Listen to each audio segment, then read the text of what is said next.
I'm somebody in this country who supports proportional representation, right? I support electoral reform. I like the idea of consensual politics. But I wonder if the German system is too consensual. Because sometimes we all think consensus is good. But if you've got consensus around bad ideas, that's terrible.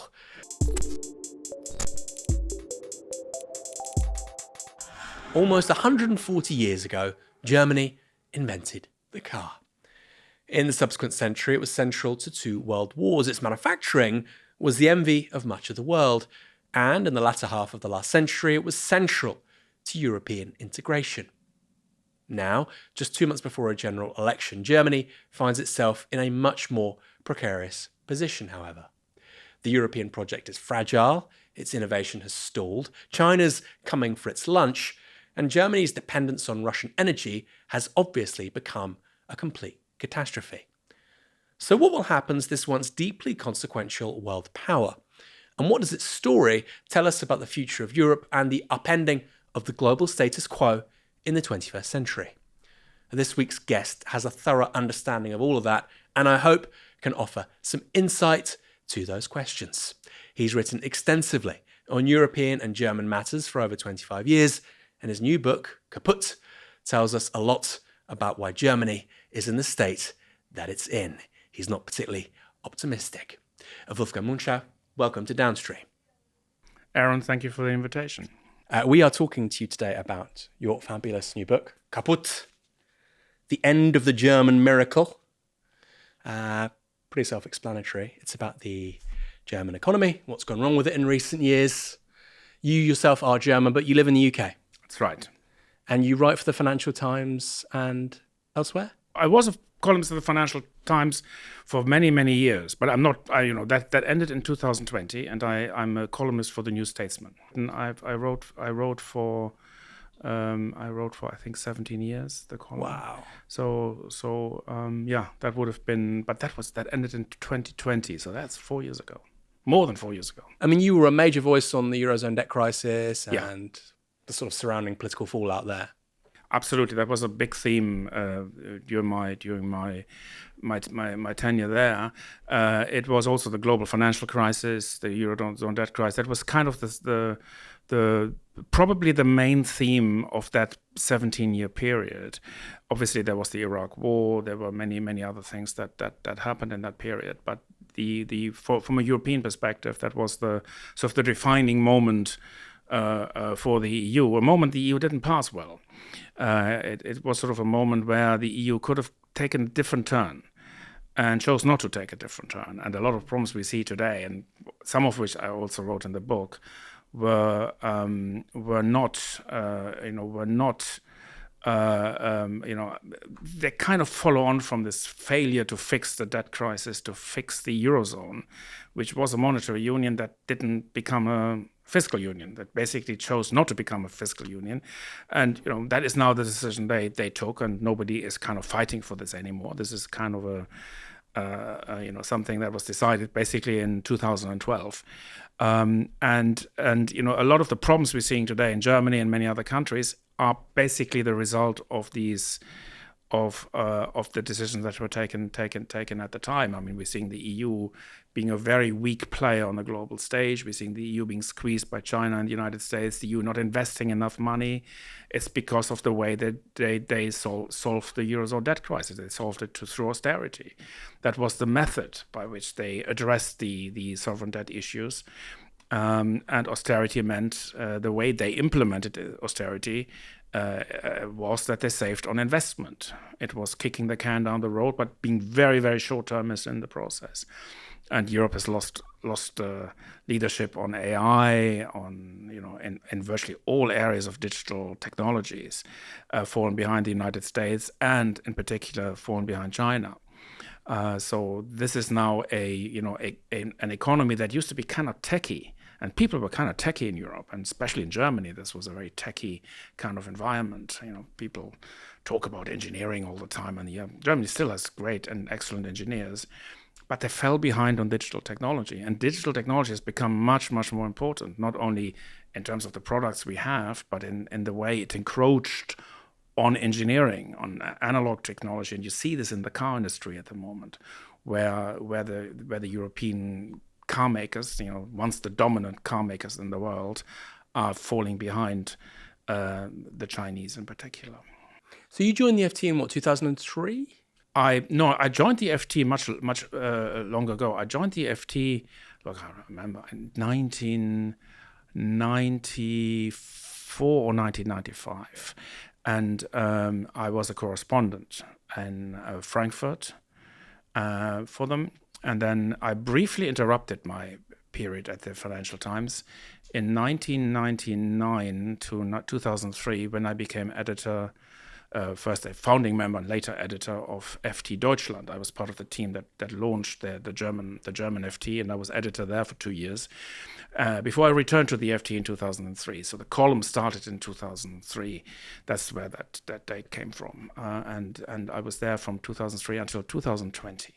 So 2005-06 is when you get the emergence of Angela Merkel as this. That's right. This leader in German politics, and of course she goes for a very long time. So you were there really right from the start, or even previous to Merkel, as a columnist at the FT, and you saw everything all the way through to the subject matter of this intriguing book. I met Merkel well before she became Chancellor. I also met Friedrich Merz in those years, who is now likely to become the next German Chancellor. So virtually, and Schröder, obviously, who's played a major role in my book, because a lot of the narratives that happened in Germany since 2000 really started with what he started with his pro-industry, with his pro-Russia policies, and that was sort of the beginning. That was a very critical time for Germany, the period, so from 2000 to 2005. So the Schröder period until the end. We'll get to all of that. And that's sort of where it all happened. But that coincided with me, becoming a columnist at around that time. We'll get to that again, as Van Zigtzen and the Hartz reforms and all of that. Every year, the Oxford Dictionary, that quintessential authority on the English language, chooses their word of the year.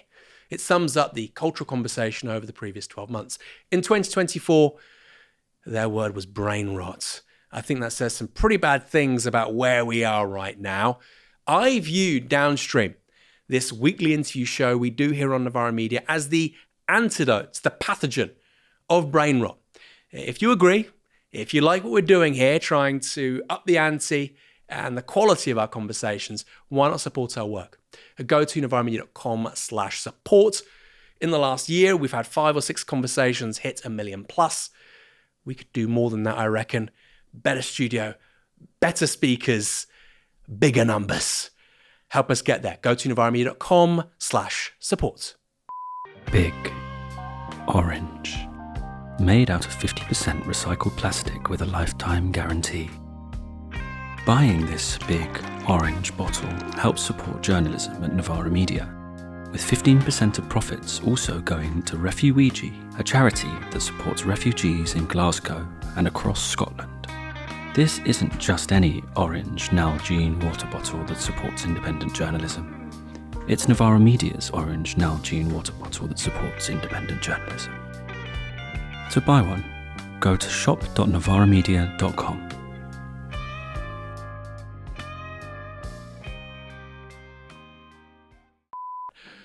What was Angela Merkel like when you first met her? How old was she? Oh, I can't remember. I didn't ask her how old she was, but she was opposition leader, and I met her. We had a close conversation. It was a very small group in her office, discussing various foreign policy issues. And she invited me. I was the editor of FT Deutschland at the time. She invited me to a conversation. And my impression of her was very positive. She was very matter-of-factly, well prepared for the conversation. She was not like, this was not something she had, this was not an appointment she did, between other appointments. She had sort of papers and she had read books before. I mean, she was really prepared, and she wanted, this was where she kind of started to take the possibility serious that she would eventually become chancellor.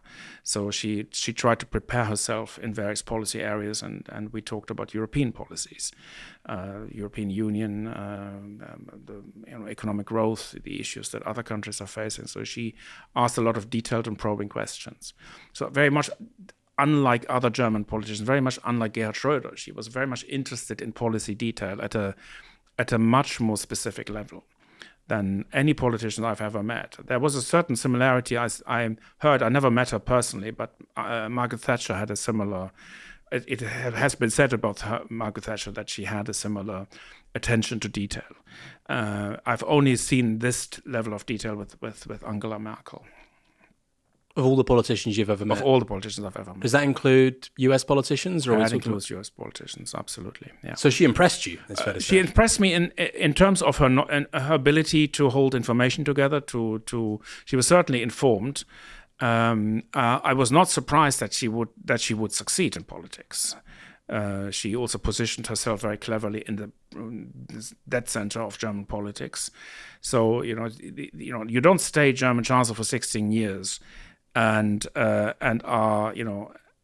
and being weak and stupid. That's not what happened.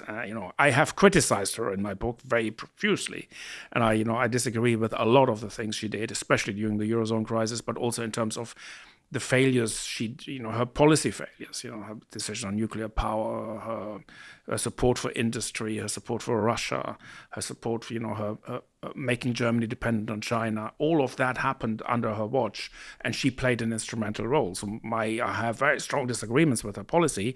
I never underestimated her. She was a formidable politician. During the height, I think not so much later, but certainly in her early years, she was very impressive. Very impressive politician who knew her stuff. That is very rare. I mean, if I look at the current lot, I wouldn't say that of any of them. I think there's a significantly greater deal of superficiality in German politics today. So including Olaf Scholz, etc. Including Scholz, his challengers, anyone else. I don't think there's anyone in German politics who would discuss the German economy at a sufficiently serious level. It's all about, classic themes of the left, about redistribution, classic themes of the right, more freedom for companies. The stuff that I wrote about is the decline of an entire economic model, and the question is whether Germany should reposition itself because of all the changes that happened, the global changes, the pandemic. But there's also Russia, there's China, there's now Trump in the White House. There are so many things that have changed, and the German model that was very much based on on globalization, the kind of 1990s globalization that Clinton started basically, and then that period of the WTO, the period of China's resurgence, the periods of NAFTA. That was a big thing that Clinton did. The deregulation of financial markets that also took a big step during the Clinton presidency. A lot of things started in the Clinton presidency. Also the way the Eastern enlargement of NATO. So we became that all laid the basis for the future EU accession of East European countries.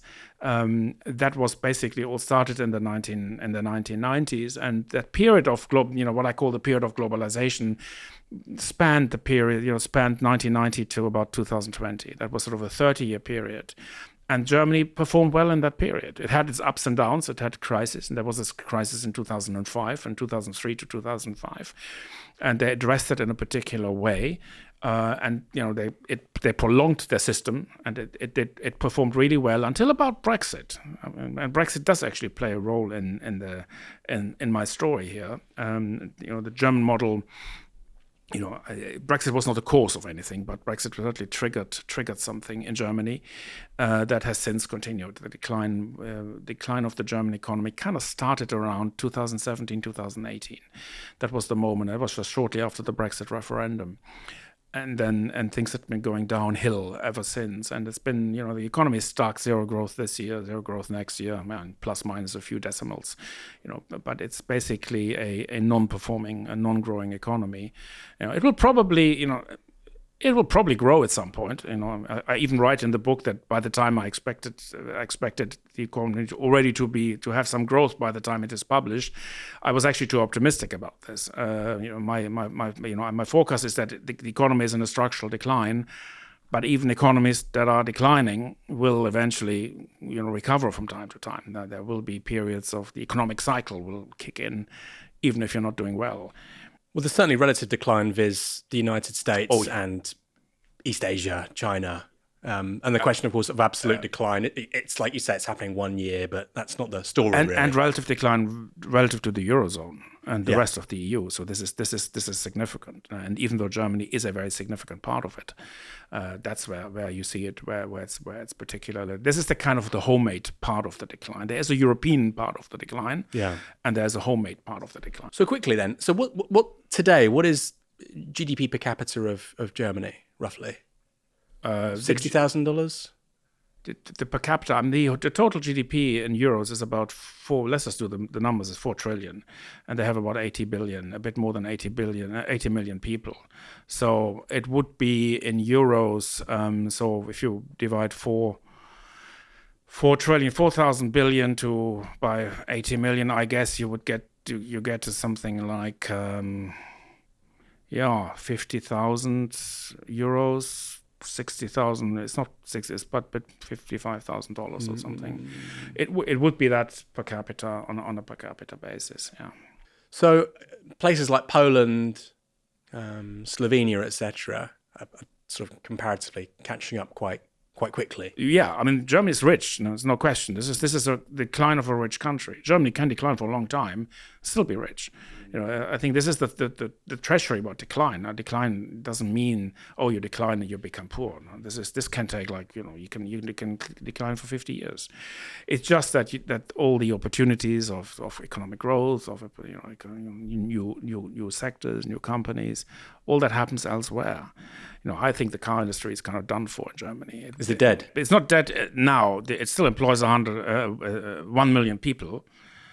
But I struggle to see how the German car industry can survive in that size. There will be luxury cars still made in Germany. There will still be cars made in Germany, but there will not be as much money earned in Germany as we're moving from combustion vehicles to electric cars. And Germany is nowhere near on the development of battery technology and especially on software where they need to be. For example, on AI, Germany is really way behind the competition. The interesting thing about the Germans is for the entire period they've been in denial on these things. The car industry always thought that they could swing this easily, but they underestimated what went on elsewhere. Why? You're on the cutting edge of technological development for so long, and then you sort of refuse to do it. No, that's right. And I think it's the arrogance of success. You are basically the Germans were the masters of 20th century technology. They optimized the diesel engine like no one else did. And, I wouldn't call this mid-technology. This is high technology. I mean, the diesel engine was very, very complicated. I don't understand how they did this.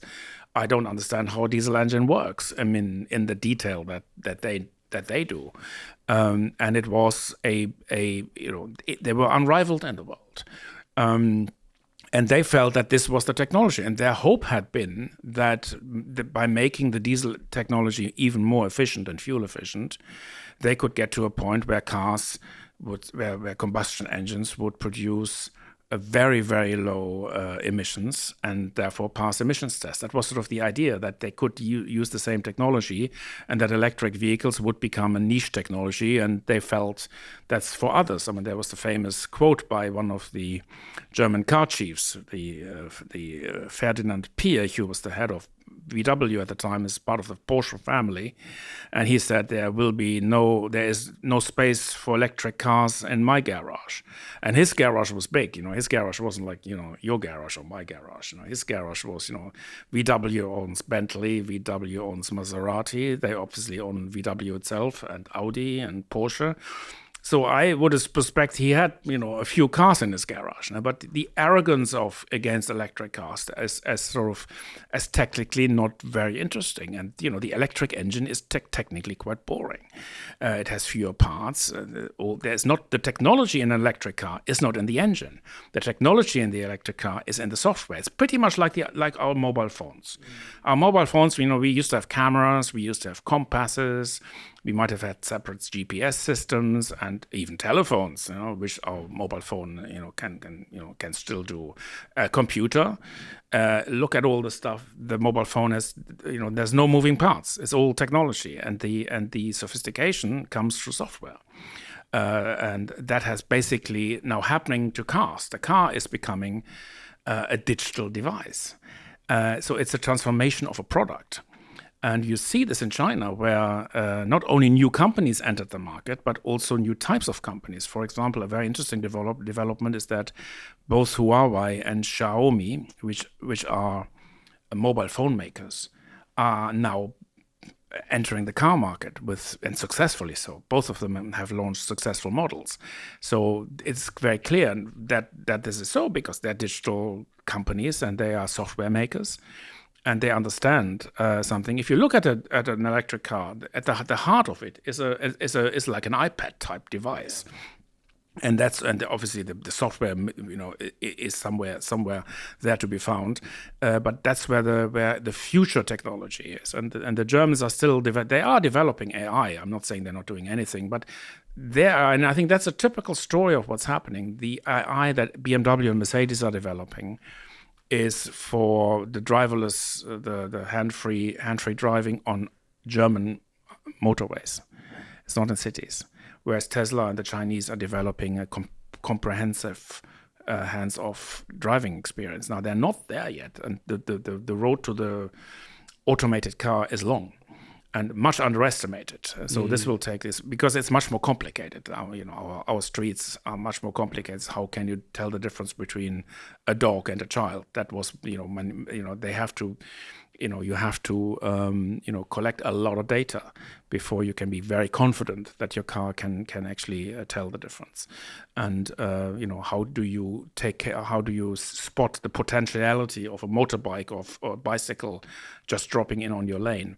Now, this is stuff that doesn't happen on motorways. So AI on motorways is comparatively primitive because there's no traffic that comes the other way. Yeah. There's nothing that comes in from the side. So you basically have to observe 2 or 3 lanes. It's meant to be a closed system. It's meant to be exact, absolutely. So the AI on a motorway, I would expect this is something that the Germans will probably quite do, and it will tell us that Germany is headed towards niche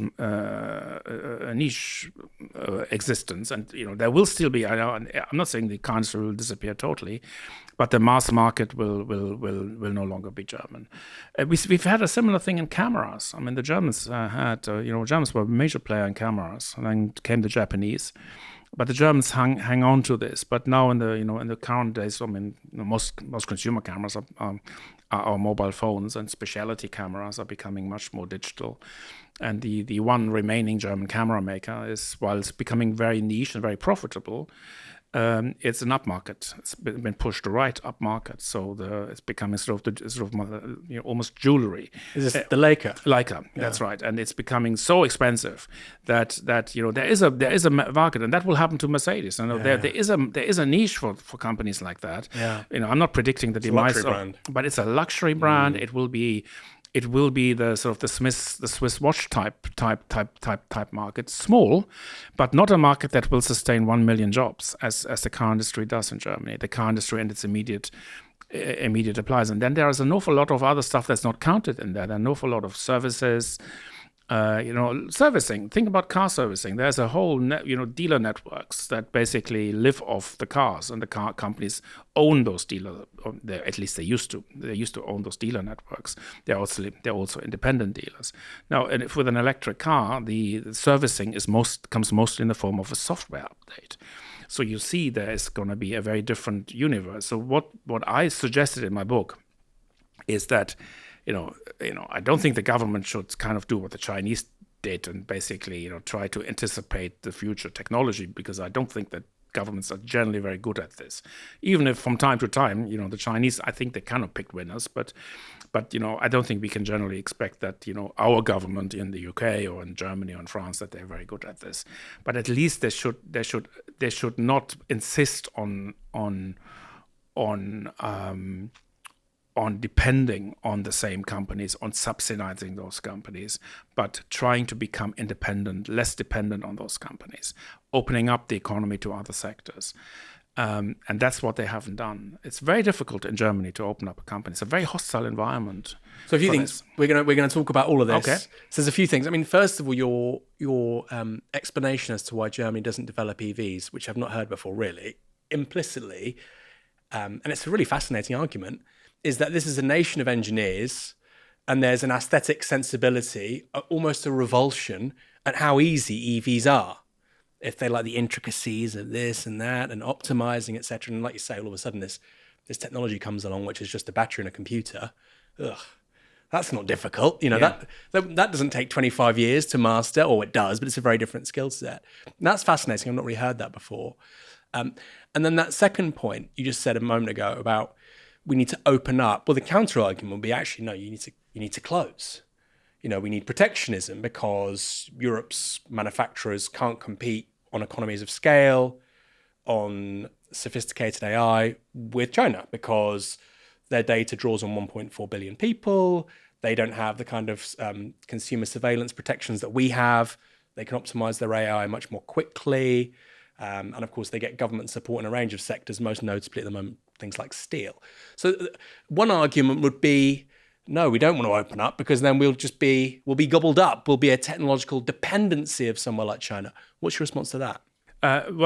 This argument is being made, not necessarily in Germany, but certainly in France. In France, there would be complete consensus on your view that we need to protect, because this is for exactly the reasons you state. That is generally not made in Germany, because Germany is dependent on exports. And this is a very unique or peculiarity of the German model, that it not only is good at manufacturing and good at exports, but that it runs very large export surpluses. An export surplus is not the same as an export. So an export surplus means more exports than imports. And I write in the book because it sounds a bit technical, but there is a mirror image, like with double entry bookkeeping. You have exports and imports, and the difference is the trade balance. I find it more useful to look at sort of the mirror image of that in the national accounts, which is savings and investments. This is the same thing. So if you have an export surplus, this is the same as a savings surplus. It's the same to virtually the same degree. And the Germans are saving more than they're investing. And that's to do, and that comes in with a lot of, opportunities, investment opportunities. Regulation comes in, sort of a lot of these supply side issues that we have, but also the way we handled the Eurozone crisis. Governments started austerity; they cut back on investment. If governments cut back on investment, say in digital networks, also companies start to cut back on investment. So this became a problem for the European economy. So we still maintained those export sectors, but we didn't maintain those import sectors. So Germany cannot be protectionist, because if Germany becomes protectionist, the export surplus country, the saving surplus country, needs to export their savings because they can't invest at home. So what the German companies did, they invested in China. And some are still investing in China. VW has just announced that they are just building another factory there. Whereas smart American investors start pulling back from China because they see geopolitical conflict on the horizon. The Germans don't. They're just pulling back in because that's their model. That's what is happening. Just as they pulled into Russia before, because they didn't care or they didn't see the geopolitical tensions and didn't believe this was relevant to them. So the argument against what you said is the fact that they have made themselves dependent. The Eurozone as a whole has an export surplus. The Eurozone as a whole cannot respond to these threats in the way America can respond. The reason why Trump does what he does is that he can impose tariffs, and economists might jump up and down about what the effect on the economy is, but it doesn't matter. He can do this. America runs a deficit. And it will not cost America. I mean, to make the argument that it will cost the deficit country is kind of hard to make. I mean, we'll see. It's economic theory might suggest that it will cost America, but I don't think it will. And in Germany, however, if the trade surplus country imposes tariffs, now that's bad, because then we are much more vulnerable to countervailing threats. So if Trump imposes a 10 or 20% tariff on German goods and maybe more on German cars, it will be seriously hurt German industry, because what will happen is that German companies will say, okay, say we have a 50% tariff on German cars. They will move their production over to America for the American market. So they will not export to America anymore. It's not paying off. We don't have the margins to be able to absorb this. Even a 10% increase, even a 10% tariff would be is likely. Very likely. I mean, 10% is the least. Yeah. He might go after German cars specifically. So German cars. Because he said 10% on Canada and Mexico, or is it higher than that? I mean, it changes every day at the moment, doesn't it? It changes every day. I think we have to be very careful to think what he means, because he's used different figures. Yeah. And I mean, there are two procedures he can use. He can use the classic tariff, which Congress has to do. Congress is in Republican hands, but Republicans don't have large majorities in Congress, so a very small majority, a tiny majority in the House of Representatives, and a relatively small majority, 52 to 48 in the Senate. So that majority, they might be able to set agendas. But it's going to be, it's not, the margins are not big enough to rely on Congress to do the work for you. So Congress might impose those tariffs after a fight, but the White House has other opportunities to impose tariffs. It can invoke national security grounds, for example, or it can invoke tariffs as a response to unfair trading practices in other places. So it can use executive only procedures to impose tariffs, and there are sections in U.S. law that allow them to do this. And this is, for example, a mechanism that he could use to put tariffs on Chinese electric cars and on German cars. And so he could basically say this threatens national security because it creates a dependence that is against the interest. The American courts have generally not ruled against this. So while it is never legally clear what is okay, what isn't, the people that I've spoken to tell me that they do not anticipate the courts to stop him using those powers. So he kind of can impose punitive sanctions against anyone he chooses to. That's a presidential prerogative. So the combination of a small Republican majority in Congress and a president who has these powers and beliefs about means he can pretty much do what he likes. And what is different now from previous time is that this trade team that he appointed is much more focused on this. Previously he had people in different positions, and when he came in 2016, he had never been in government before. He totally underestimated it. It's not like a company where the boss just screams down his orders and people do what they like. He realized that this is not what happened. And the Europeans kind of fooled him when they promised to buy soybeans from him, and that kind of quietened him down for a while in terms of his threats of trade sanctions. But it was a completely empty promise because, first of all, the Europeans don't produce any soybeans themselves, so they have to import whatever soybeans they use, and they imported them from America. It's not a big deal. This was a kind of an empty promise that Europe made. They kind of promised something they were already doing. They're not going to do it again. So Trump will be better prepared. So he will be less likely to engage in a deal. Because the tariffs serve a purpose for him. It's not about trade. He's not a mercantilist like we are. It's something the Germans are. He thinks about this very differently, and he thinks about tariffs as a way to reindustrialize the economy. This is interestingly also the way Macron thinks about this. So the French-American view on these things is much more, at least the Trump view on this, are much more aligned than, for example, the French and the German views on this at the moment. And we saw this at this sort of Notre Dame get-together last Sunday, when Macron and Trump had a very congenial meeting, with no German politicians present, and it was very much a Franco-US summit with Trump, who is not even president yet, and therefore we're seeing sort of interesting shifts happening in European politics, with Germany very much isolated and sort of cut off from the sort of the consensus in, at least in some parts of Europe. I think that Germany is therefore going to be very, very vulnerable, it will depend on the German elections, which are in February. Olaf Scholz is clearly not a man who I would expect to have a good relationship with Trump. Friedrich Merz, who is at this stage the person most likely to become the next chancellor, by given his strong lead in the opinion polls. Now, a lot can happen, and German opinion polls have been wrong before, and there's been a lot of movement. People are undecided, and they may choose to swing one way or the other.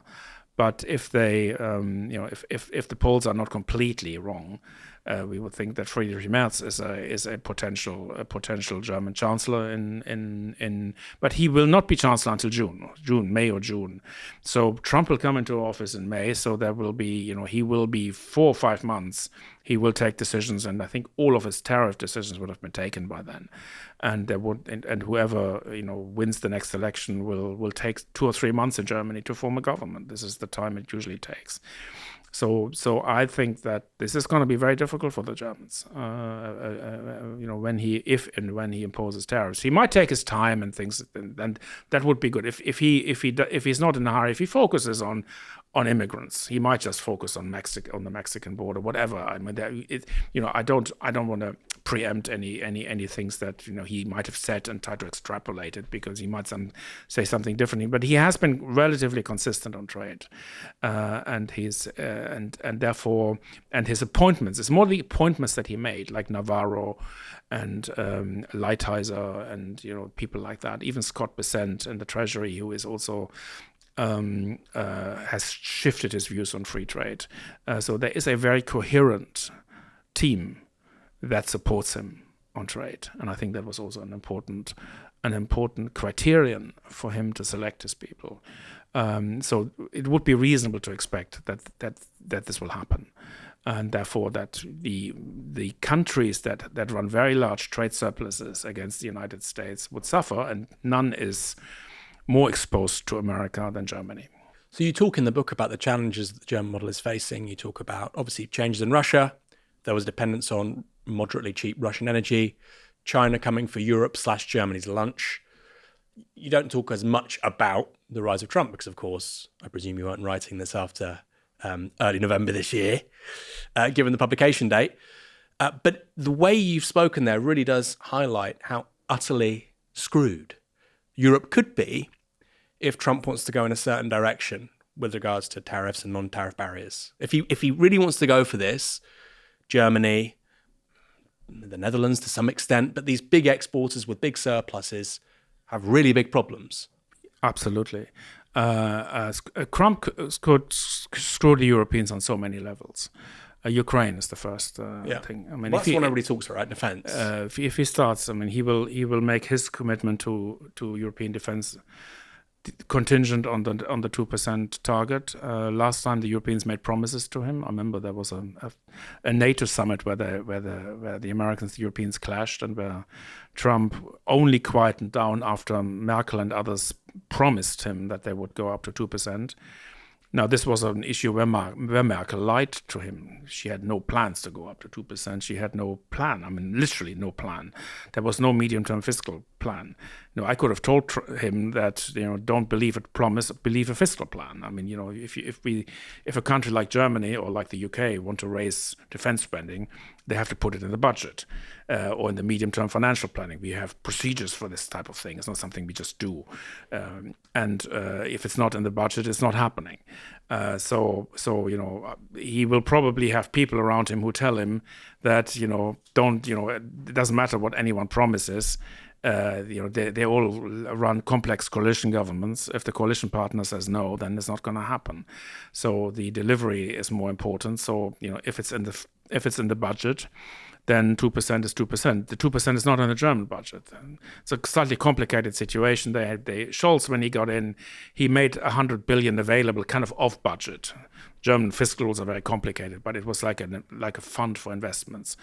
That money is running out next year, and then the budget will reset to its old 1.3, 1.4% of GDP figure. So he's something like 30 billion euros short. And the way the German fiscal policy is operating at the moment, they're short in so many other areas. They are short on the energy transition, they're short on infrastructure investment, they're short on digital investments. So they need to release a lot of money. That they may just relax the rules a little bit. But being told by Trump that they needed 2% like next year will be a difficult target for them to achieve. And Trump might tell them 2% is not enough because we all think that Russia is very dangerous, and if the NATO commanders believe that there could be Russia might be in a position to attack NATO in 2030, if that's the prime premise on which you operate, you would probably have to increase defense spending to 3% of GDP, and that's another 40 billion for Germany. So we're talking about 70, 80 billion more on defense. There's no way they can fund this. The reconstruction for Ukraine. Now the Europeans have spent some 80 billion so far. It's a lot, 100 billion on Ukraine. Not all of the money has been actually released. There's been a big gap between commitments that we make and actual money deployed. But don't you need to stick a pin in that one? Because obviously, quote unquote, reconstruction of Ukraine depends on outcomes. You may have a rump state, and instead you get a flood of migration to Europe, which itself obviously causes major political problems. Absolutely. So I suppose it's better to deal with, because the situation with regards to Europe and Trump's America is so bad, even if you look at the better case scenarios, it's still pretty miserable. Yeah. Worst case scenarios, obviously, are just are pretty terrifying, actually. I was going to ask you a question, which is, given all the things you've spoken about, and I know this is a book about Germany, but given you've spoken there about the consequences of Trump's tariffs and changes in security policy, etc., are you worried about the future of Europe? You've been somebody who's been one of the quintessential observers of European affairs for 2 decades plus. Are you worried about the future of Europe? Oh, absolutely. I am. I see the EU.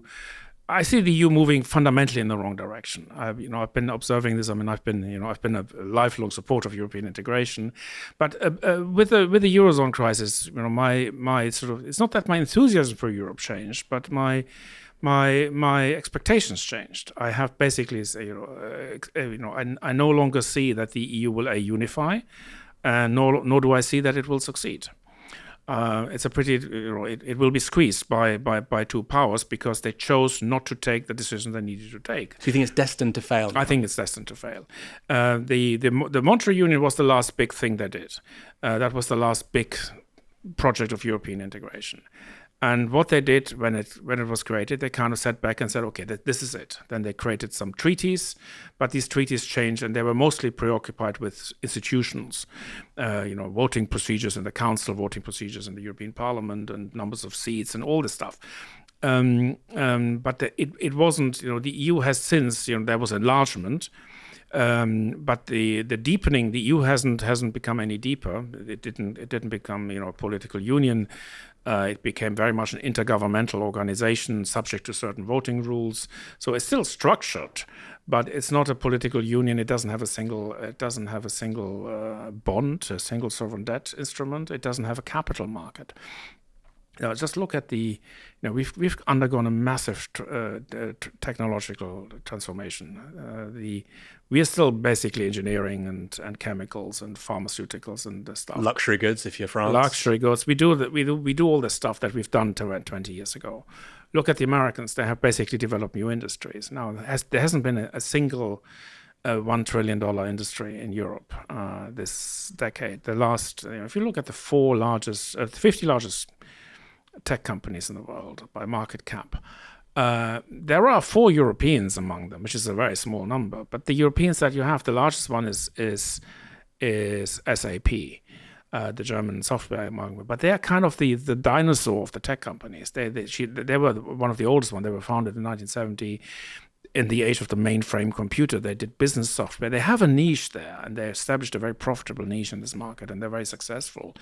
But they are not they're not what drives sort of 21st century technology. They are just basically, they've got what they have, Now, the other one is ASML. This is the company, the Dutch an offshoot of Philips. They're producing lithography machines, which is actually one of the hottest, engineering technologies out there, because these machines are used to print semiconductors, and they're very successful.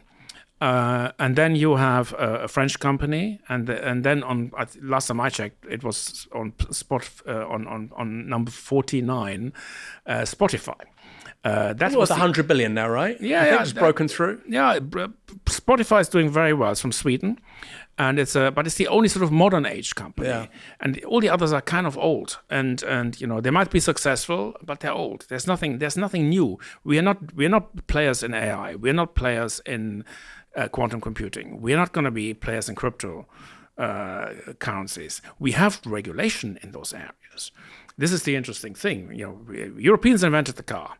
Germans invented the car late 19th century, but they didn't have a highway code when they invented the car. They basically, when people, when they had 3 cars, then they figured out that they needed to agree whether to go on the left or on the right side of the street. So things started to happen. People started to regulate traffic, but only after the need arose. Our regulatory principles was always, let's invent something and then let's deal with regulation later. With the tech, we completely flipped this around. We have no AI companies of note. We do have some, but nothing of note. But we have a massive AI regulation. We have we have no cryptocurrencies. They're all sitting in Dubai, and probably increasingly so in the United States now with the liberalization of crypto regulation that we all expect. This will be where the crypto industry happens. Europeans all think that the crypto is just it'll come and go. There are still Germans who think that the internet is just a phase. It's something that Merkel was saying in 2013, that the internet was new territory for us. And was that Paul Krugman quote? He said that the internet is probably not going to have a bigger impact than the fax machine. Yes, but that's 17 years ago. We had, the whole tech industry has been accompanied by massive misjudgment. There was this IBM chief in the 40s who said there would be at most a demand of 5 computers in the entire world. So people made those misjudgments, and obviously they've been proven wrong. To make them still today would be obviously a little bit careless, to put this mildly. Scholz has been kind of ridiculing AI. He thinks it's just another way of he feels that asking ChatGPT is just another way of getting bored. If you say that, that obviously you can poke fun at it, as we all have, and at this, but it's kind of underestimating what this thing does, and the idea that AI is not important is sort of the next stage of complacency through which you can the next mistake that the car industry, for example, is making by not doing this. You're right. But I think Germany would actually be quite well placed to collect data. Germany is a highly dense country. They could have complex cities, not sort of grid cities, but really complex cities. Cars could you could collect a lot of good data in a place like that. Motorways where people drive really fast. So this is an interesting country from a sort of pure data perspective. So if they had an open regulatory environment for data collection, they could do this. So they have no one to blame but themselves when they impose on themselves a regulation that ultimately prevents them from doing what they need to do, and they don't have a capital market that can shift money. I always think that's the most important thing, that they have banks that support existing companies, because what does a bank do? It takes savings. But it only lends against collateral. Now, if you're a new business upstart, you don't have collateral. So you need a venture capital, you need private equity, you need sort of an industry, a capital market that funds this, and that is that's completely absent in Germany. They have a venture capital industry, but they haven't got anything that goes beyond this. So they haven't got anything that develops successful venture capital companies into multi-billion corporations. That is just not there, and there's no sense of this there. And if you look at the election campaign, you will not find anybody who would talk about capital markets. They all talk about different versions of saving VW. That's basically what it is about. I mean, the right is more, wants the conservative industry, old industry, and the left wants the more interventionist. But I feel increasingly frustrated because there isn't anybody, and even this party that purports to be liberal and libertarian spent almost the FDP, which spent almost its entire capital on the debt brake, which is the fiscal rule that Germany has that's ultimately been responsible for much of the underinvestment. This is all based on some old sort of economic ideology that's been present generation of politicians inherited from their parents, and on actually FDP also spent a lot of political capital on Porsche, giving Porsche an exemption from the 2035 deadline. It didn't go anywhere. So far, it hasn't. And you say that if this is the company that is liberal, who would advocate these changes, the changes to accept a diversification away from old sectors to sectors that might be more successful. Brits love to hate on the French, but I look at France, what it's sort of done over the last 20 years. Yes, it has this very high debt to GDP. You talk about that in the book. Massive divergence with Germany, right? Germany, debt to GDP, something like 63%. France, something like 112%. But France has very high life expectancy, one of the world's largest wheat exporters, zero carbon electricity because of nuclear. You talked about AI. It's created Mistral. It's a pretty impressive AI company. It might go somewhere, might not. Europe's largest company with LVMH. And it seems to me that France is on a significantly different trajectory to Germany, and its political class seems a little bit more aware of these big macro challenges of the 21st century. That doesn't mean they'll win. Doesn't mean they'll get it right. Doesn't mean France won't have a ton of crises like we're seeing right now with their domestic political crisis. But what explains for want of a better word, the stupidity of the German political class? You just said basically nobody's offering new ideas. It kind of sounds like this country in the early 1970s, low growth, stagnant productivity, but nobody really is saying, look, we need to shake up this model. It's easier to see problems from the outside than from the inside, because what happens from the inside that people fall into sort of narrative patterns. You see this. I saw this very strongly during the Brexit campaign. I mean, we had in the UK where everybody took particular sides and everybody had stories about the EU, none of which I thought were particularly appropriate or correct. But from the outside, it was easy for me to see sort of two sort of errant campaigns that were basically both wrong, in my view at least. And I see this in Germany too. What happens here, the left has built a narrative about the future. And the narrative about the future is that Germany is an industrial nation, that this is Germany's strength, and that it needs to be preserved, if necessary, under state control. The right has a narrative that Germany is an industrial nation, that we must do everything to allow industrialists to be successful industrialists. So we need to create the conditions for industry to thrive. But nobody has a policy that would allow for new companies to emerge. So it's all based on existing companies. Everybody has been telling each other the stories for such a long time. Remember the Nord Stream 2 disaster story. When you looked at this from the perspective of the United States or the UK, it was very clear that this was a security threat. It was very clear that this pipeline that transported the gas from Russia to Germany would cause problems. East European countries were distinctly unhappy. The former Polish foreign minister, actually the same as the current Polish foreign minister, Radosław Sikorski, called it the Ribbentrop-Molotov Pact, sort of a modern incarnation of that. And it was hated by Poland, by Ukraine. It was a kind of a private German-Russian deal that circumvented everybody else's interest. The Congress passed legislation to declare it a security threat for Europe. So this was a major problem. In Germany, there was hardly any opposition. Only the Green Party oppose it, but for reasons that had less to do with geopolitics than to do with the fact that they didn't like gas. So the country as a whole, Germany, people said, what's the problem with Nord Stream 2? People said, we need it. And that was usually the end of the discussion. We need the gas. Like, we need water to drink. It was basically, it was uncontroversial. But isn't that just quite pragmatic? I wouldn't call this pragmatic. I think this is...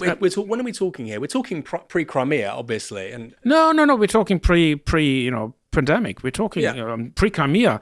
Fine. I mean, but that's when Nord Stream's being touted, right? Nord Stream 1 was definitely, started in the early part of the last decade. But Nord Stream 2 was supposed to come online in 2022. Sure. The controversy, most of the controversy happened 2017 to 2022. But I mean, Nord Stream 1, that just does seem like pragmatism. I mean, the German political class adopts the same position on Russia as most people, They underestimate them. They don't think it's going to necessarily take the turn that it has done, etc.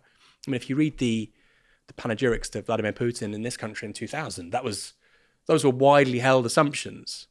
Yes, but what Britain didn't do, it didn't become dependent on Russian gas. This is what Schröder did at that time. He realized that Germany would have an energy problem. He was governing with the Greens, and the Greens told him that any consensus policy going forward would have to be without nuclear. And if you took nuclear out of the equation, and that became a policy consensus in Germany, then the only other potential you would have would be renewable energies, which needed a backup, and the backup would be gas. So the gas supplies to get ample gas supplies at a reasonable price, but the only source available was Russia. So you could say this was pragmatism, but Schröder, when he left office in 2005, he became chairman. He joined the board of Gazprom. He became part of the Russian gas empire, and he became in charge of the consortium that built the Nord Stream pipelines. And he was also the political driver for the Nord Stream 2 pipeline that later became controversial. I'm citing this example as citing Nord Stream as an example for how countries develop narratives internally that are not shared externally. This wasn't just classic pragmatism. I mean, I can see pragmatism, but this was planned. This was basically a realization. I mean, they could have, and in fact, I've written a book about this back in those days, where I made exactly the statement: don't rely on them, don't defend German industry to the death, and go to extremes to make it work, because this is not a sustainable model. Try to diversify. And they didn't, and they actually succeeded initially. So my warnings seem to be kind of unrealistic, or seem to be, I seem to have warned against something that didn't happen, because German industry did well from 2005 to 2015. They got the gas. That there was the global economy turned towards their products. China and Germany were complementary in those years, where Germany produced specialist engineering equipment and plant and machinery that China bought, and China produced something else, not competing with Germany. That has completely changed. Yeah. So these were the good years, and then came the reckoning. They gotten out of nuclear. They had an accelerated timetable that Merkel decided on in 2011 after the Fukushima incident in Japan. And the Greens, when they were in government, went through with it, and nuclear power ended last year. In April last year, that was the end, and this will never come back. And it's one of the the way German, and I'm confident to say that it won't come back because of the way the German system works. You can't just switch it back on, because the courts would not allow you to do this. There are so many impediments. So a nuclear power station that is switched off, to switch it back on, there would be so many lawsuits against this. It will take 15 years until you get another nuclear power station up and running in Germany. The way the country, the speed at which the country operates. So I'm very skeptical that there is a solution. But when you say, how can everybody be so stupid? The answer to that question is that everybody told themselves narratives over many, many years. The narrative that we are an industrial nation, that we can only do this, that digital is all fine for Americans, but it's not a serious technology. So under misjudgments were part of that. And there were national misjudgments. I remember an incident, for example, it was about 3 or 4 years ago. And my German friends of mine, neighbors of mine, and also relatives told me at one point the same story, which is that e-cars have a higher carbon footprint than fuel cars. It was interesting. Everybody was telling me the story. And I said, this cannot be. And I said, it may be a snapshot, like when you have a factory with a small output, then that can happen. And there may be certain circumstances. Obviously, if your car battery is fueled by coal-fired power, then there are certain circumstances that can produce this kind of outcome. But in the long run, when every factory is switched over to e-cars, and most of the energy comes from nuclear and renewables or gas-fired power, that wouldn't be the case anymore. But for some reason, everybody had that story that it was, and they concluded from this observation that because e-cars had a higher carbon footprint, it won't happen. And when you basically said, but the EU already agreed 2035 a binding exit in 2035, I got the response is, this will almost surely be postponed. And where you say, okay, but then, you would need a government, you would need to find a majority in Europe to actually agree with you. And you may actually not succeed now, because this is a big deal to actually change the target. This is not, you can't just, find 2 or 3 countries to do this. You will need what's called a qualified majority. So as difficult as it is to do something in Europe, it's as difficult to undo it. So there was a complacency and a sort of a storytelling complacency in the German discourse, just as there's in the UK and other things. I mean, look at the way the Tories have kind of whipped themselves into believing that they needed to send refugees to Rwanda, which was one of the craziest plans that was ever invented in sort of refugee policy. But they did have support originally. They did have support. That polled pretty well until it became viewed as just a gimmick. Yeah, but kind of guerrilla marketing. Yeah, but that's exactly what I'm saying. That was the same in Germany too. They had support. Yeah. But it's a kind of a storytelling that everybody, started telling them until it was completely unrealistic. It failed. Yeah. It was bound to fail for so many reasons, including legal reasons. And the same was with the German attachment to fuel-driven cars. They didn't talk to anyone other than themselves, and this is basically what happens when sort of countries end up in sort of dead ends in certain discussions where you say, how could we have done this? And that is sort of something that we all have, and Germany has done this on industry policy. So if I look at you're talking about the narratives, these self-defeating narratives, misjudgments. I mean, there are many. We've talked about them. Russia, dependence on Russian energy, particularly after Nord Stream 1. China, and this idea that China wasn't ultimately going to come for Germany's lunch. I mean, that was always obvious as it moved up the sort of value chain. The US post-Trump, deficits. But I suppose the one that you can forgive is Russia, because lots of other European countries felt the same way, like the UK, for instance. We were having all their oligarchs come over here.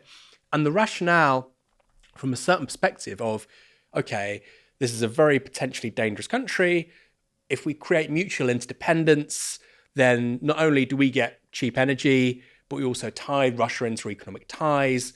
We create disincentives for them to be this expansionist power, which they've been for much of the last 2 centuries. Ultimately, that was completely wrong, but it's more internally coherent than the idea that, oh yes, okay, well, China today is making these relatively cheap consumer durables, but they can never make the more expensive ones. Because ultimately, that to me just boils down fundamentally to racism. You just think that, people in East Asia can't make things that Europeans can make, when obviously they can. I mean, Japan proved that a long time ago. So of all those narratives, the Russia one seems the most forgivable, even though, of course, they were all wrong. But I suppose I have a question for you about where that comes from, because you said all countries are capable of those kinds of mistakes. And I'm somebody in this country who supports proportional representation, right? I support electoral reform. I like the idea of consensual politics. But I wonder if the German system is too consensual, Because sometimes we all think consensus is good. But if you've got consensus around bad ideas, that's terrible. That's right. And you need dissent. And I think that's one of the upsides of the British system, particularly with first past the post, is that you get lots of dissent. I think you probably get too much dissent, actually, because you can't deliver, as you see with the Tories, as you see with Labour over the years. But this idea of heterodoxy, I mean, take foreign policy. Jeremy Corbyn might say something about Russia. Lots of people disagree with him. But it's really important to have that person saying that so that these people have to steelman their arguments and then explain to the electorate, we think this, here's why that person is wrong. Whereas that doesn't seem such a feature of the German system. No, that's absolutely right. And I think that is exactly what proportional system has done to Germany and the Netherlands and many other countries. Minority views did not get the representation they would otherwise have had.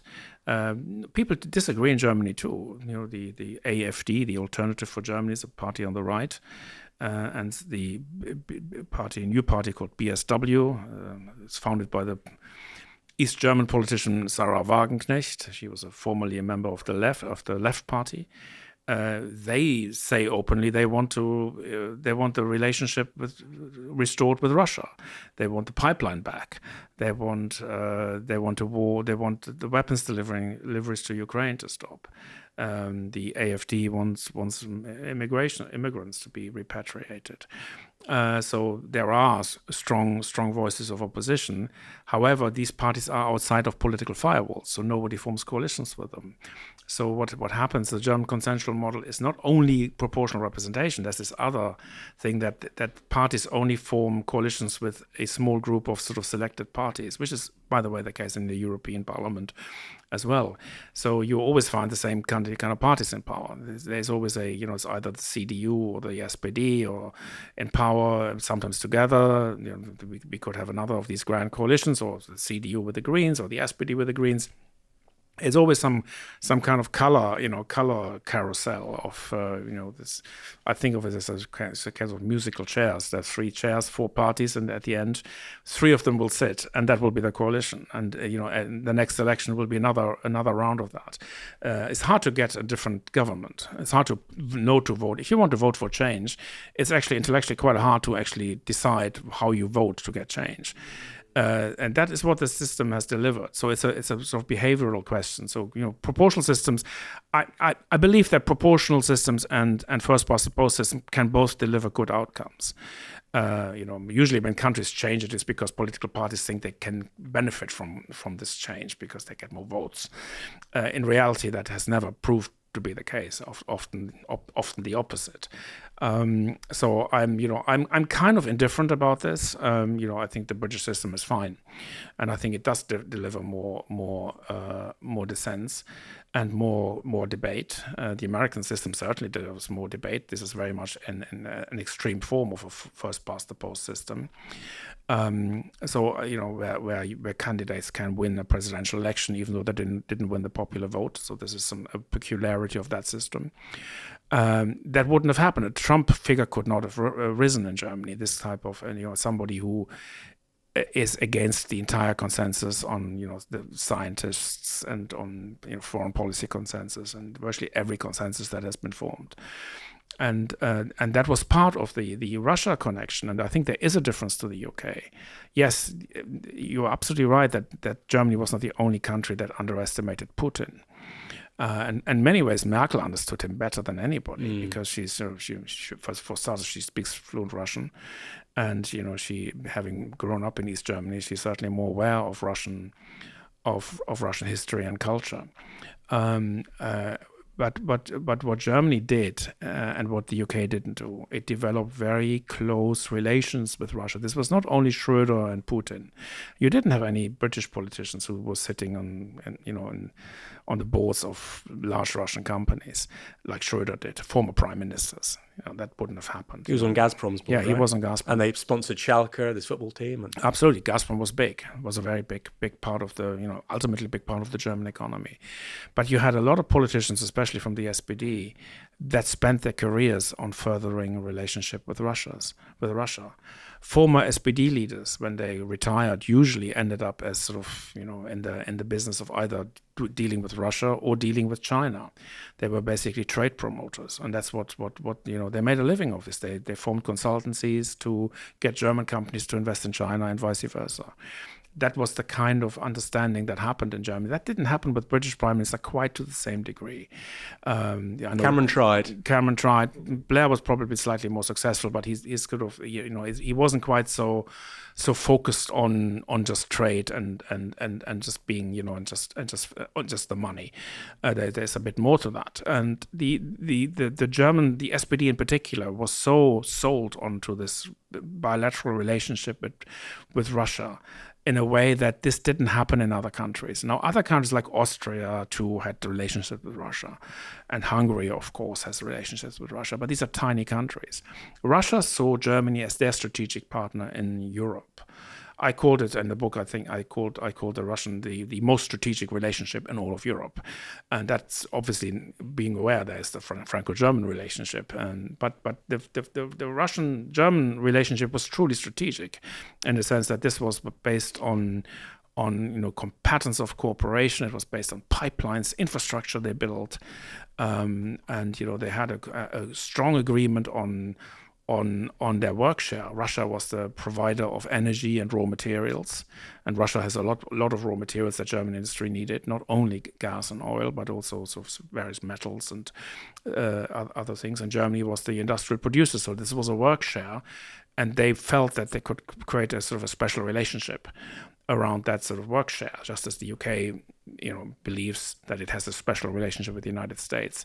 The Germans believed it had a special relationship with Russia. When I was in Berlin in about 10 years ago, and I was a columnist. I was one of the columns I wrote. I wrote a column for a German publication in those days, and we met with fellow columnists for an annual dinner. And one of my fellow columnists there told me that when you are in Berlin, you look east. The capital cities that are sort of on your radar screen from the perspective of Berlin are Warsaw and Moscow. Paris and London are kind of far away and nobody cares, kind of yesterday's cities. That's what he told me. And that was sort of an interesting cultural observation. Now, when was this? That was about 2013, just before Putin's annexation of Crimea. But that's sort of something of the sort of reflection of the mindset. Now, Putin's annexation of Crimea changed narratives a little bit. But the general consensus in Germany was, Crimea is Russian anyway. Historically, that was the case, and so the idea that this was a violation of international law, that was sort of a detail that many people chose to omit. And you have heard similar arguments in Germany, by the way, when he invaded Ukraine, about trying to minimize it, trying to understand his positions. Can you see it from his perspective? There were parties and people who upheld that view. Scholz didn't. He broke. He was clearly leading also his party into a position to support Ukraine. But it was, in the end, not the same support as the United States supported Ukraine. It was a much more balanced support. There were certain weapons he didn't choose. He chose not to deliver them because his party would have completely freaked out had that happened. Had he gone into full military support, and especially if he had ensured that Ukraine could win the war. So I characterized the German support as to be seen supporting Ukraine, but to ensure that they won't win the war. And he also, interestingly, Scholz never talked about Ukraine winning the war. Very different rhetoric from, say, the Poles or the Baltics, who actually always said in Britain, Ukraine must win the war. And Scholz's wording was, Russia must not win. He always held open the possibility of some kind of partition of the country. So does that come from like a deep-seated cultural memory of Germany being involved in a military conflict with Russia, the USSR, which just goes terrifyingly wrong from the perspective of Germany, and what happens basically to that country once foreign forces enter Germany proper, not the Third Reich? Does it come from that, or does it come from a sense of war guilt? I mean, those are basically two sides of the same coin. But yes, which one is it? I think both of them played a role in this. I mean, there was the former president, or the actual president, Frank-Walter Steinmeier, when he was foreign minister, he once said that never again shall German soldiers fight Russian soldiers. Now, that is an interesting comment because Germany is a member of NATO.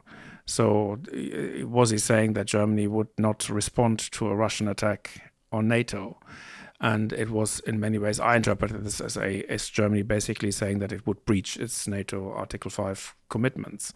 That was sort of but it was a consensus in Germany. Steinmeier verbalized it, but he was clearly against NATO playing up any potential hostilities to Russia. He was the man in the German government who was kind of responsible for the relationship with Russia and who pushed it forward. And that was partly to do with guilt, but one has to be careful. There was also about hypocrisy involved. I mean, if you look at German war crimes, they were committed in Russia, but a lot of them were committed in Ukraine too. So it's not like that Germany should side with Russia against Ukraine or against Poland.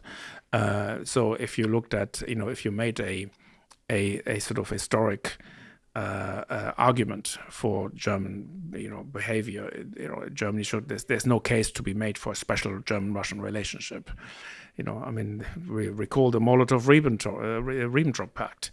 That was basically a Russian-German stitch-up of Eastern Europe. So the idea that Germany needed to repeat that exercise, that's what preceded World War II. That would be a travesty of historic interpretation. I don't think that is the main driver. I think there's certainly fear, and the fear of Russia is. I mean, it's not entirely unreasonable. I mean, Russia is a nuclear power, and there are scenarios in the Ukraine war that could have led or that could have triggered a nuclear attack by Russia. The CIA itself said that there was a risk of a nuclear confrontation in the early stages of the war when Russia did badly, when Ukraine pulled back. It always seemed to me that the risk of nuclear confrontation was correlated very strongly with the relative success of Russia. So the more Russia succeeded, the smaller the risk. Therefore, a successful Ukrainian campaign to liberate the occupied territories would have increased that risk, and therefore it would have created that reaction in Germany. So Germans were happy. So my reading of the Chancellery's position was that, no, they didn't want Russia to make further inroads into Ukraine beyond of what they have occupied today. But they're also not that keen of Ukraine pushing back too far. So they're probably agreeing with Trump's view of cutting a line in the mud and taking the current battle lines as a new frontier, create a demilitarized zone to the right and the left around it. You think that's what the German political class will so. accept? That's very, very much so. So Crimea, Donbass. Yeah.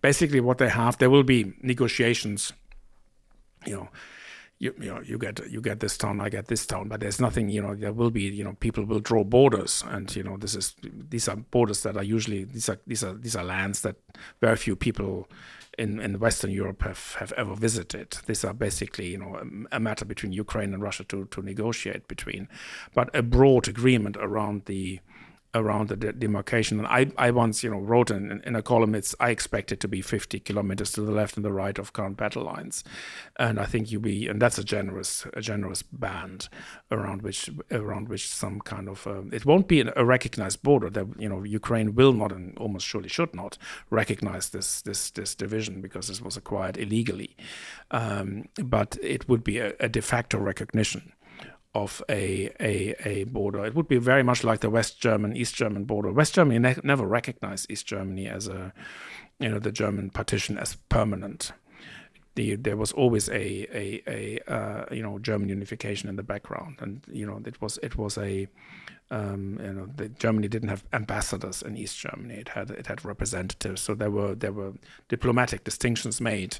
So in order to ensure that this is not officially recognized as an island. So there's no way that Ukraine will ever recognize this formally, But this is not needed for there to be peace and for there to be a settlement. And for the settlement, that would also include an end of Western sanctions. It would be a very big reset of the relations. I don't think it will involve the reopening of the Nord Stream pipelines. I don't think the Germans would want to return to that situation, especially to the controversies it caused, and would cause again if that were to happen. But it will certainly, change things in Europe, and it could happen pretty quickly. I think it's quite possible that Trump might start the diplomatic process pretty much on day one of his presidency, and while I don't think it will happen in 24 hours as he proudly proclaimed, it can happen, and there's an awful lot of preparations that are going on right now. For example, these discussions he held with Zelensky and Macron in Paris on the weekend. So I would assume that this is that there is a plan that's ready to unroll when he takes office, and fairly quickly. So, and that could actually happen before the German elections, or at least at the start of the diplomatic period could happen before the German elections, and that could influence the outcome because, a lot of the parties have positioned themselves on Ukraine, and that positioning would seem to be somewhat theoretical by the time when something actually happens. I think it will benefit Scholz. That would be my thing. I'm not predicting he will win the election, but that would be a very brave prediction to make. But I think he could do better than he does at the moment. So it could be closer than people think. So two things. I suppose one of the differences regarding Russia between the UK and Germany is you have this big industrial body or business interest group called the German Eastern Business Association, who are very pro, strong Russian-German relations. If we could talk about those for a minute. But also Scholz, a really interesting vignette in the book I'd never come across before. He was being groomed by the Communist Party of China since he was the mayor of Hamburg. He went over there, he met political representatives from the Politburo, etc. And they said, look, this guy might be the chancellor one day. And I think that really speaks to the sort of long-sighted intelligence of parts of the Chinese political class. When you hold it up against some of the mistakes of the German political class, you'd be quite worried if you're German. It's quite frightening because back in those days, there was hardly anyone in Germany who thought that. Scholz, the emergence of Scholz as chancellor was a bit of a surprise to Germans. He became a candidate. The SPD was trailing in the polls. It was like 14% or so at one point. He became the candidate. He was one of the early candidates in the 2021 elections. But he had a campaign. It was a quiet campaign. Nobody expected the SPD to do well. So this was a campaign back then between the Greens and the CDU. The Greens nominated Annalena Baerbock, the current foreign minister, and a guy called Armin Laschet, who was the prime minister or state premier of North Rhine-Westphalia. And both Baerbock and Laschet collapsed basically as candidates for different reasons. And that left Scholz as the third man standing basically, and the final candidate who was sort of lucky and got first, and had and was able to form a coalition. I don't expect the same to happen again because both the Greens and the CDU have more candidates that are less likely to collapse because they're better prepared. CDU is not as divided as they were back then. Laschet had a long bruising fight with a challenger in his own party group, the Bavarian state premier. That is not happening today. So the CDU is united around a candidate. The candidate has been nominated. They're united around a program. So the opposition looks solid. The SPD is more divided, so this is not a good sign. The coalition has just broken down. The FDP, the Liberal Party, withdrew from it, or actually was fired formally by Scholz. But it was the result of them wanting to withdraw. So he just preempted it by firing the finance minister. But it's essentially the FDP withdrew from that coalition. That is essentially what happened. So the coalition doesn't look very good and healthy. Scholz's government seems to have been a failure. there's a broad agreement in Germany that this has been a failure and that nobody wants it again. I mean, it's been a catastrophe, no? Absolutely. But you're right on coming back to Scholz. I mean, he was groomed and he was the China man, whereas, the other people in this party were the Russia people. And there is sort of a, in the SPD or in the German sort of political establishment, there are those who focus on China and those who focus on Russia. And the China, focus seemed to be the far-sighted one, in relative terms. That might not last very long.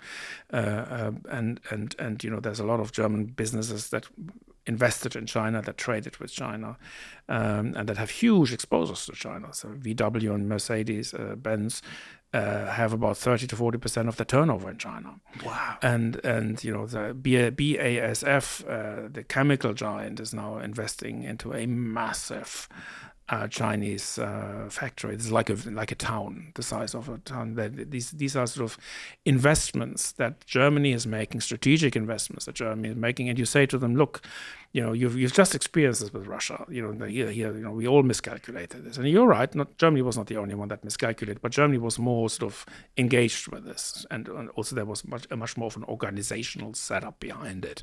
UK had the oligarchs, but I think political, MI5 kind of understood what was going on with Skripals and with the Litvinenko assassination. So there was a certain awareness about the dangers as well that was less prevalent in Germany.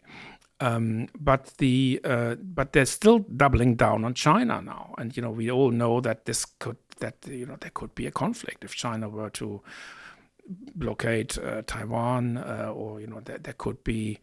This could be a very significant conflict, and the US would then surely demand of its European allies to boycott China, just as we boycotted Russia. Imagine that situation for Germany, the dependency this has created, the supply chain dependencies that has created. It's not only the companies that invested there, that these investments would just basically become worthless overnight in the case of the military confrontation. It's also that the supply chains of many, many companies in Germany, even those that are not primarily selling to China, use Chinese-made components. It's going to be very difficult to extricate yourself from these supply chains. So Germany hasn't tried to do the whole friend-shoring thing that the US has done since Biden, really. Yeah, they've been trying to, but it's been much more difficult because Germany never had the offshoring thing. So Germany never went through this offshoring period as the others. So they kept industries back home, and the way they did this was through supply chain diversification. So they basically got themselves into very complex supply chain arrangements. Before the Russia war, China had these train lines going through Russia directly from China. So transport happened through the sea route, through the Red Sea, but also through overland routes. And there were, one went through Belarus, one had a southern route, and another one went through Turkey. So there were a number of sort of, direct routes that connected China with Europe. Now these routes are cut because of the Ukraine war. We're back to maritime transport. But in a military conflict, these routes would be severely interrupted. These are dependency, and because we had these routes in the last decade, companies used these as sort of part of their supply chain, and they optimized their supply chain. And we had this sort of period of a just-in-time production, where the railway wagon would roll into your factory and unload directly onto the belt. There wouldn't be any storage. I mean, it was they optimized their supply chains to such a ridiculous degree that the slightest disturbances would become crippling, and that happened with the pandemic. And that was the first thing where they realized that they were they should have invested in resilience rather than optimization. That now happened. So they become, they have adjusted their supply chain, but they're still not diversified sufficiently enough. This is not easy for an industrial company to change supply chains because these things are highly, highly complex. And often the things go in and out and back, and things go back and forward often. And this is not quite reasonable to say, look, we've probably got 10, 15 years before Taiwan hots up. I mean, hopefully. That if would ever. be, well, I mean, that would be on the optimistic side. Optimistic. Yeah. I mean, let's say yeah. that Xi would like to do it at some point during his tenure, which let's be real, that's going to finish at some point in the next 15 years. Yeah, that would be the if you think I would think that if they I would think that they're certainly more long term. They're not in a hurry. They would wait until things have achieved a certain critical threshold. They know that Trump is much less likely to send to fight. I mean, Trump has been on the record as saying that he wouldn't defend Taiwan. So you see, that might be misunderstood or understood properly. I do not know, but there are certain, they haven't done it so far. So you think a potential clash between China and Taiwan is very plausible in a second Trump presidency? I would certainly think I'm very careful about our ability to time this, and since it is Chinese policy, and also Chinese policy to do this through force if necessary. So true. Therefore, we should not think we have sort of a level of control when our ability to control this, to control world events, has not been so great. I mean, look at just what happened in Syria. Nobody saw that coming. Putin's invasion of Ukraine, nobody saw that coming. Especially all these Russia experts didn't see this coming. There were very few. The CIA got this right. This one didn't get Iraq right. So I think our ability to call these things isn't that great. So I would be. I'm not pretending that I understand. I have a deep understanding, which I don't. I'm just saying that just from my own experience of international, as an observer of international politics, we should not overestimate our understanding. And if somebody declares a policy, then we should take that seriously. Yeah. And the ability and the possibility of some conflict is something that has a non-trivial probability of occurring. And hence, I would not recommend that a company should make its supply chain dependent on such a geopolitical situation not occurring.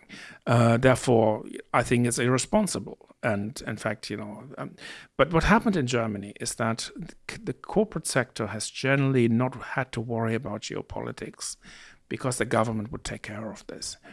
And that was sort of why? Is that because of EU membership, do you think? No, it's not because of where does this come from, this complete illiteracy with geopolitics? Because you're an export-oriented country, like you say, your business class has to care about this stuff. You would think the German companies, I mean, I think, we having these geopolitical discussions here. If I had a discussion in Germany, there would be very few people in the German, German podcasts. There are not as many podcasts in Germany as there are here, but there are very few who would talk about geopolitics the way we do, and the way I've had talked to others in the UK and the United States. Very few people who have these interests. They're mostly talking about their own system. They certainly talk about the EU, and certainly talk about why the German economy is not performing, and they're interested in this question. But geopolitics is kind of not on their radar screen, because Germany has always understood itself as sort of the player that played in both teams. It was part of NATO, but also it had special relationships with Russia, and that was always understood that this was okay, for as long as it didn't destroy the organization itself. And that was still an understanding that the government would protect them from any unpleasant effects, that the government would would make sure that if there was a sort of a conflict with a German company in China, say, German foreign policy would step in and help out and mediate, so that this idea of a geopolitical, there were also credit insurance. Germany operates a system of very generous export credit insurance, so that if something, certainly on exports, you are kind of fully insured against this. And insurance means you don't have to worry about geopolitics. Insurance means we are insured against Trump. This is our Trump insurance. And they misread Putin. And by the same token, they misread the Chinese government. There's the discussion of China in Germany is either complacent or hysteric. There's very little nuance about this. Very little discussion of what would happen if there were a conflict between the United States and Taiwan. if I was, if as a, it's just the right geostrategic reaction would be at this point would be to say let's diversify supply chains, let's take our time, but let's get diversified supply chains to Africa, to Latin America, to other places in the world, other parts in Asia, so that if there is a conflict, we are we have sort of alternative supply chains, basically ready to unroll. That's something which I would recommend. I don't think that there is going to be a conflict in Taiwan in the next 12 months, but it might take us 5 years to actually diversify properly. But diversification is something that needs to happen. It needs to be actually organized. It's not something that happens by itself. And I do remember the German media was saying, there were sort of articles which I found sort of interesting, also of the sort of characteristic of the mindset. A lot of articles saying, here's the government warning about China, but industry doesn't care about this. They're investing happily into China. Rather than saying, okay, if we all, if politics European politics in particular is changing its position on China, is industry not taking a risk by continuing to invest in China? Should industry actually not, rather than try to think that they know better or defy this, should industry not just, should there not be warning signs? I'm writing in the book about a confrontation at BASF between the chairman, who was very pro-China, and a board member who warned about It's the German chemicals. It was a German chemical company, absolutely. And a board member who was not German, who warned against the China risk. The company said the company was exposed itself to risks, to geopolitical risks. Now, this board member was, suddenly disappeared as a board member. And it was basically not something you would do in Germany. You would not challenge that consensus. No? It was not something that was a normal thing to do, especially not for a board member of a large multinational company to say, hey, China might be a risk. In America, that's very common nowadays, that people would say, look, there is a risk. I know a lot of investors who have reduced their exposure to China. It's a very normal thing. It's the right thing to do, given the risks. It's a rational thing to do, given the risks. But that is not happening in Germany, or it hasn't happened. And that's a very sort of similar thing to what happened in Russia. There was a whole sort of infrastructure and it's again the consensus system. The entire corporate sector is in consensus. If you disagree with that consensus, and you happen to work for one of those companies, they'll fire you, because because you're not supposed to say this. It's like in the car industry. After I wrote the book, I got a letter from somebody who worked in the German car industry, and he said, or he claimed, he developed a certain patent or a part, an invention of an electric car, something that would become very important for electric cars, some device, and he was completely blackballed by his car company. They said they didn't want to have anything to do with this, and he was also later was made to leave, and now after they were desperate to get back into EVs, then they took, as he said, stole his design. The whistleblower is not a part of the German corporate culture. It was a consensus culture, and these consensus systems, and this is what one has to understand them, they're not unsuccessful. They can be very, very successful over very long periods, and that's what happened in Germany. They were very successful.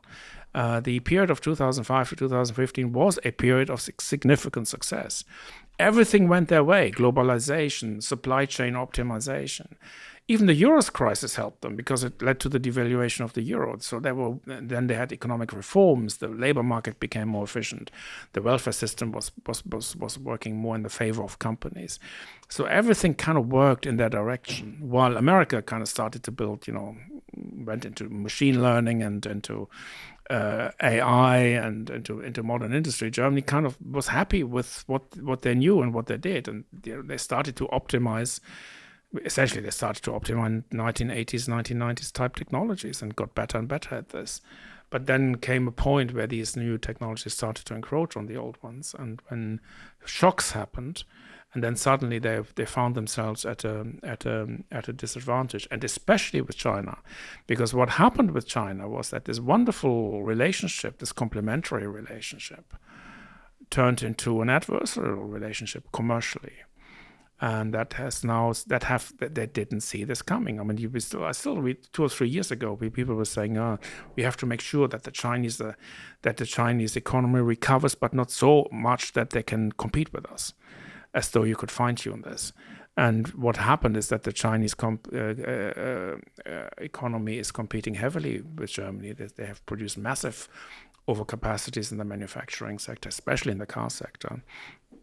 They're dumping their cars like crazy onto the European markets. They're not really dumping them; they're actually selling them at a very high profit, and encroaching in so many areas of European technology. And as you were saying yourself, I mean, we thought the Europeans, we thought that Chinese can only do the cheap stuff.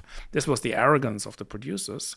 But the Chinese are getting better at some of the engineering stuff that Germany's used to excel at. I mean, they are competing. They've taken, they bought out the entire sort of solar panel industry. That's kind of in Chinese hand now, and they are going into many engineering areas like machine tools, and they don't want to be reliant on Germany.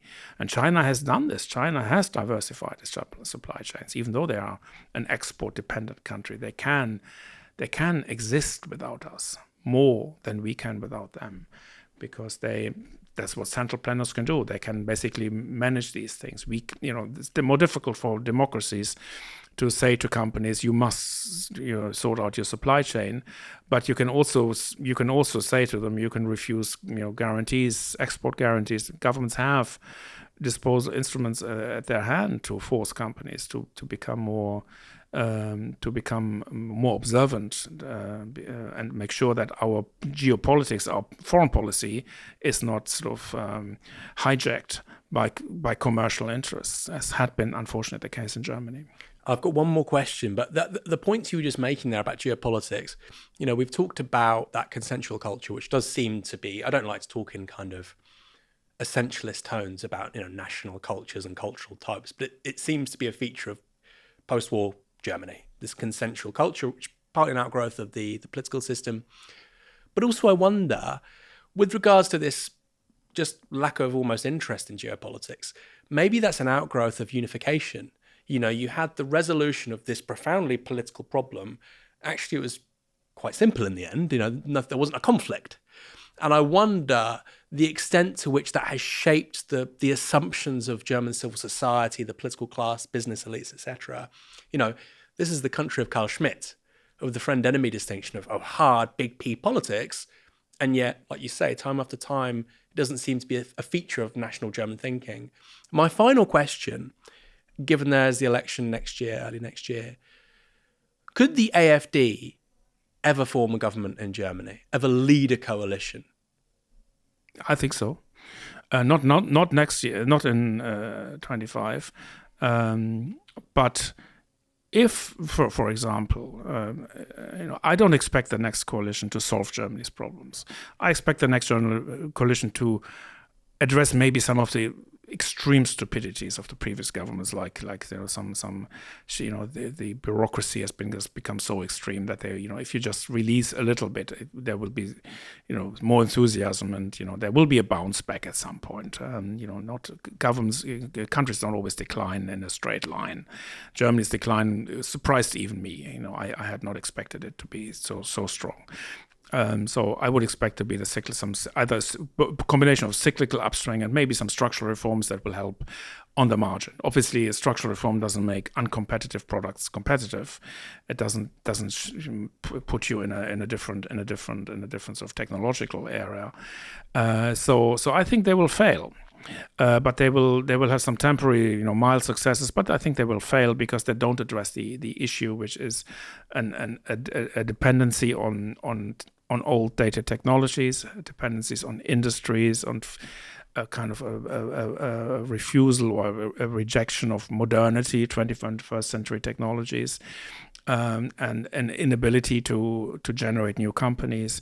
All these fundamental issues that we've just talked about have actually not been addressed. So I would expect this to fail. I would expect the model to maintain crisis status. Now, this I call a structural slump.